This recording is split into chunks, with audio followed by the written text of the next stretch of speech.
James here, bike medic, installing the HEB Viperess tire 20x4.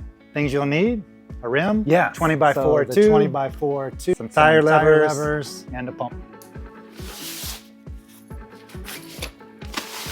Always a good idea to stretch it out after it's been in the bag. I like to put the logo on the right side, although they are not directional tires. So I put half on first, and then your 20x4 tube.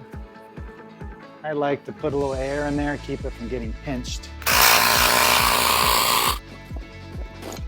And then once I get the valve through the rim, I like to put the valve cap on just to keep it from coming out. And once you have your valve cap on and your tube is straight, then we'll start installing the second half of the tire.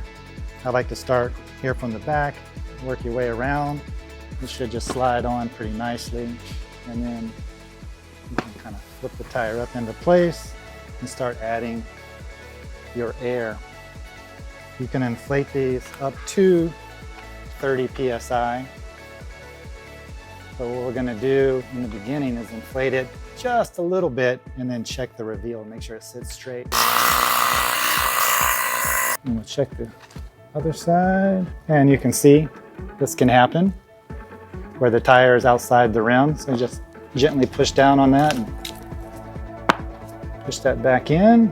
And if there's a low spot, you can just grab the tire with your hand and kind of push away a little bit. And as you're getting this tire even all the way around, so when you go for a ride, it doesn't feel hoppy, like there's a high spot or a low spot. So take the time here in the beginning for a nice smooth ride down the road. So just looking around, there's a line that goes, and you should see it even all the way around. Once you have that, you can finish inflating.